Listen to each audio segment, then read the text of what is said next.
Hey 9 to 12 friends, so we're going to be creating our watercolor food composition from some observational drawing we do about the meals that we've been eating this week.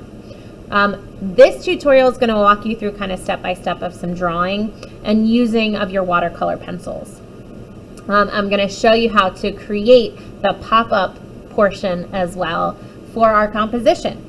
To get started at this point, hopefully you have about 3 days worth of food sketches. So this should include stuff that you eat for breakfast, lunch, dinner, the snacks that you're having, and even think about maybe adding in some drawings of your favorite foods. And this is all your warm-up exercise. So to move to the next step, you really need this. Observational drawing is really important because it allows us to develop our skills.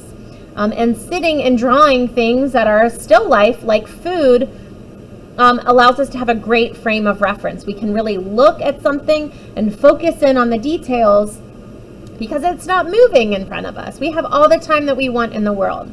So I recommend that you're doing lots of still life observational drawings all the time, whether you're sitting and sketching your art supplies or random little vases and plants in your house. Taking the time to do one sketch a day will really help you to become stronger in your artistic skills. Remember, when you're doing observational drawings, that the best place to start is with really light pressure sketches, starting with the shapes that you see in the object that you're drawing. Finding those basic, simple shapes within the item that you're drawing will help you to fill out the space that drawing is going to occupy, and then you can focus on the actual shapes of the actual outline of your drawing when you already have this space mapped out with some light shapes. So I'm going to show you that again as we get into this piece and how I'm going to do that on my paper. Then I'm going to show you how I'm adding my details and how I'm applying my watercolor pencils. Then I'll show you how I'm going to cut out and add in the pop-up piece. For friends who are bringing this work into school to turn it in, I'm going to recommend that you cut out your pop-up piece, but wait to glue it until you come into school. I'll give you a few minutes at the start of our class to glue that piece into place. So have a plan of where it's going to go, have it already cut out. I don't want it to get crushed in your backpack as you're transporting it to school.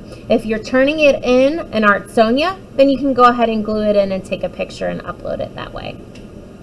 I'm going to go ahead and switch my camera and show you the supplies that you need to work on this.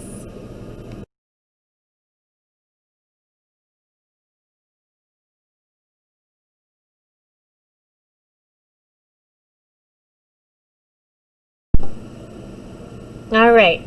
Right in front of you right now, you see the selection of different supplies that you need for this piece. I have a watercolor, a small little dish, and my watercolor brush should be in your bag. The box of watercolor pencils, also from everything here is from your supply bag. My little bottle of glue and scissors, that'll be for the last step. We're going to be cutting one piece out and doing the pop-up piece. Then you need a Sharpie and pencil. I have an extra eraser if that's helpful for you. You can see I already started to draw some pieces here. I want you to remember some of the tips about creating the different parts of a composition. Remember that a composition needs a focal point. It needs somewhere that's going to draw your eye. Obviously, our pop-up piece is definitely going to be a big part of our composition and our focal point, because it's going to pop up. It's going to be way more dramatic and it's going to draw our eye. But we want to create lots of different pieces, and we want to use color strategically that our viewer's eye continues to go around and wants to see everything that we put in our piece. When you're creating your piece, I want you to keep in mind that some things should probably go off of the paper so you can fit a number of different things in. Add some variety in the size of the things that you draw. consider adding a little bit of overlapping to your pieces. If you overlap some pieces, go ahead and make sure you shade it. Add a little bit of a darker color as you do your watercolor to reflect some shadows that are happening. So the process is about using your pencil to sketch lightly from the observational drawings you did in your sketchbook. I want to see at least 5 different food items on your paper here. And then you'll have a 6th to be your pop-up piece. Keep in mind that your art should fill your paper, so make your items a little bit bigger. Consider adding additional smaller items to help fill in some gaps. You can also choose to do that with some writing. Obviously, in a lot of Kobayashi's pieces, he adds a ton of writing. Obviously, it's in a different language. It's hard for us to read, but a lot of his notes are about the food items in the piece, maybe where he got them from. And he also made comments about the taste. So there's little comments like, delicious. So consider adding a little bit of text to your work if you'd like. I'm going to take a little bit of time to show you how to use your watercolor pencils. This is a thicker drawing paper, and it works just fine for watercolor pencils unless it gets too wet. So it's important that we don't put too much water on our paper. The best way to utilize your watercolor pencils is about lightly shading them to add some color, and then wetting a paintbrush and going in and kind of spreading that color around the piece. So I started with a little dark green, and I'm adding a little light green. Again, see that I'm doing it so very lightly. It's probably hard to see on the camera, the video right now. And I'm going to dip my brush. I'm going to do a little bit of water at a time. There's a few things, right? Then I'm just going over, and you can see that it's picking up that lightly shaded green watercolor pencil, and it's moving it around. If you are too heavy-handed with your application of the watercolor pencil, you'll see a lot of those a lot of the lines left. If you do it lightly, all of those individual strokes from the pencil are going to get picked up and pulled into and look like an entire application of watercolor, not watercolor pencils. There's a few things I want you to keep in mind about using water on this paper. As you add water, it'll start to bubble up a little bit in spots where it gets wet. If it's bubbling up a lot, that means, like, you can just see it's starting to sit off of my table a little bit. If it's bubbling up a lot, that means there's too much water on your paper. Too much water on your paper is going to cause your paper to rip. You can avoid that just by setting it aside, giving it a break, letting it dry all the way, and then you can go back to your work.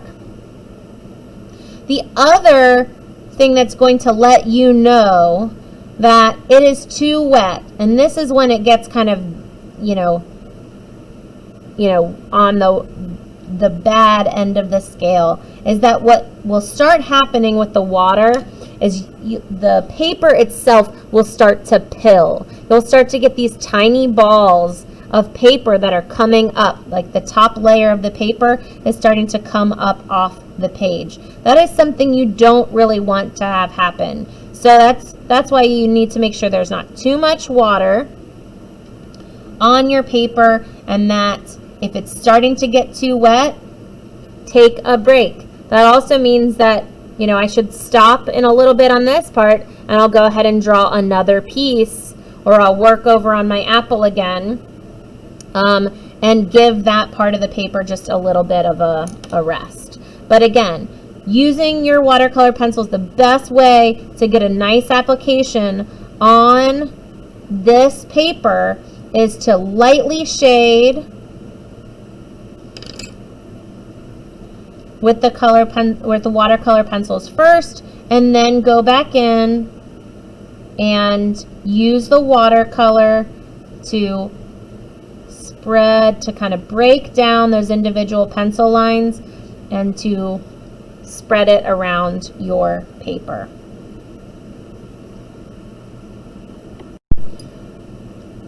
Another spot I want to show you is just how you can do some really nice blending with these pencils simply by shading them over top of one another. And then as you get it wet and you pick up the pigment, it's going to naturally blend those colors together for you.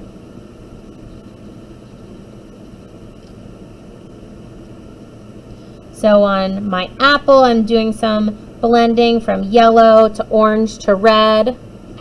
On my lettuce over here, I've got some nice blending from the yellow green to the darker green. That's also helping it to appear that certain pieces of lettuce are sitting on top of other ones. I have my little pepperonis and red onions and cheese pieces flaked through my salad for those details.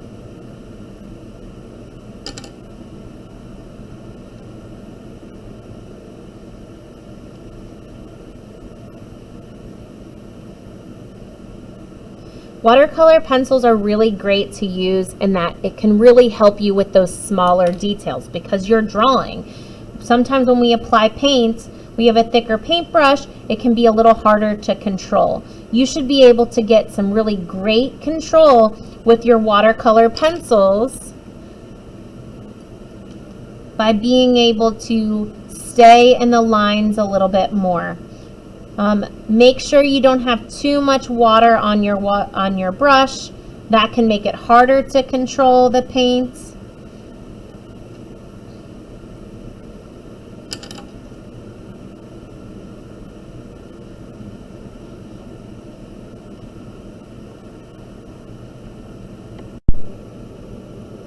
I hope that gives you a good idea of how to utilize your watercolor pencils to add the color to your food art inspired by Kobayashi.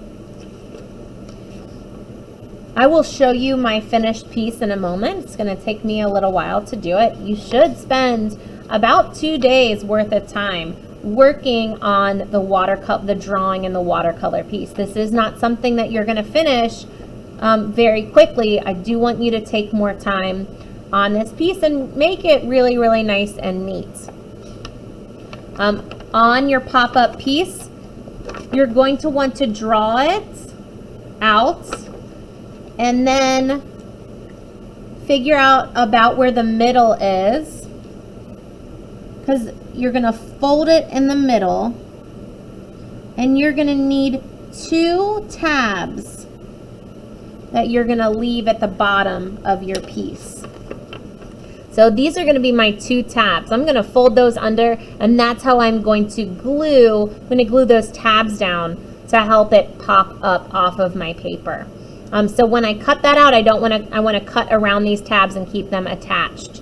I could even make them I might decide to make them just a little bit longer just to make sure that they have enough support to really stand up. Again, when you're bringing your stuff to school, I want you not to glue it on. I don't want it to get crushed. We can add the gluing on part right before you turn it in when you bring it to school next week. Remember, your work is due on the first day you return to class. If you're group A, it's on Tuesday. If you're group B, it's on Thursday. You both will have the same amount of time to work on this because you get your lessons 2 days apart. If you have any questions, remember that Monday is that check-in question and answer time, and I'm happy to assist you however I can. We had a great session this morning working on our mural stuff from last week, and so I'm very available and want to be able to assist you. So this morning I redid a few demos and we talked about messaging, so it's a great place to seek help if you're struggling on your piece. Otherwise, in just a few minutes, I'm gonna jump through a day and be able to show you my final piece, including how to attach for the friends who are at home, and we'll be submitting via ArtSonia. All right, so I have finished drawing all of my little pieces here, different things that I have eaten over the last handful of days. So you would draw the things that you've been practicing in your observational sketches, and then adding that watercolor to finish it up. Your second piece here has your piece that's going to be a pop-up. I'm going to go ahead and show you how to attach that and talk about the last step you can do here. So remember, like I said, you want to draw two kind of large tabs at the bottom of your piece. And then you're just going to go ahead and cut everything out.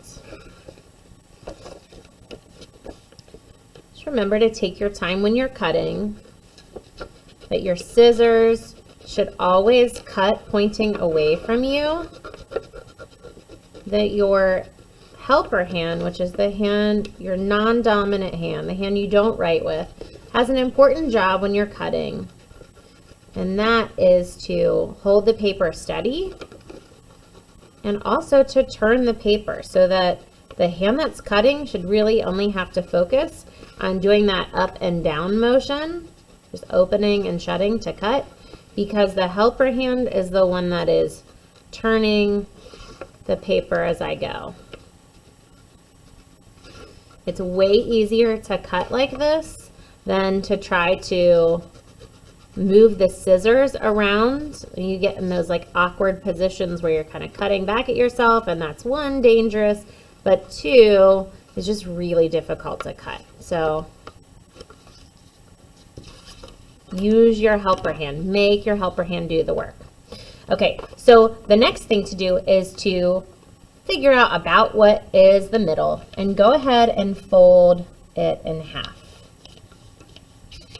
Okay, so just create a small little crease, and you also want to fold the tabs back, your two tabs. Creating tabs on the back of any of your kind of heavier paper will help you to stand it up. All right, so you can see how I'm going to glue my tabs here to create the pop-up part. It's really just that simple. Create glue along the bottom here, and then press it down.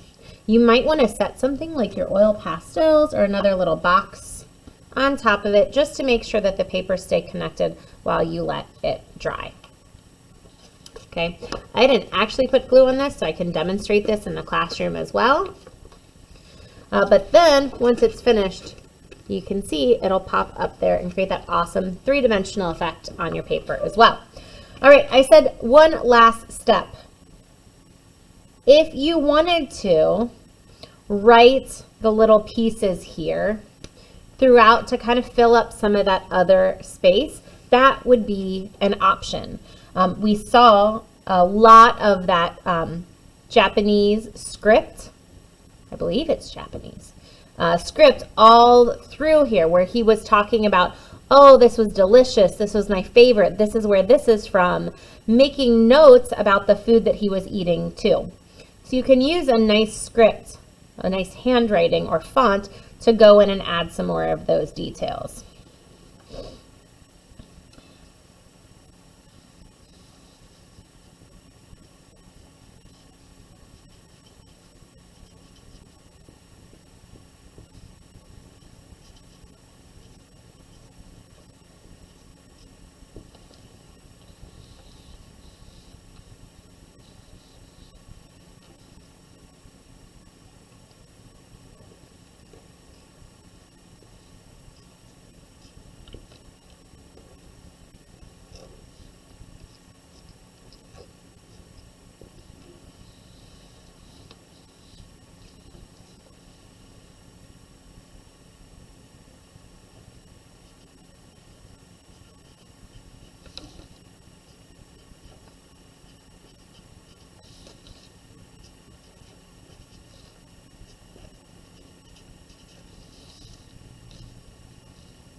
All right, so you can see how that's starting to fill in some of that space. And you can do that all the way around your piece.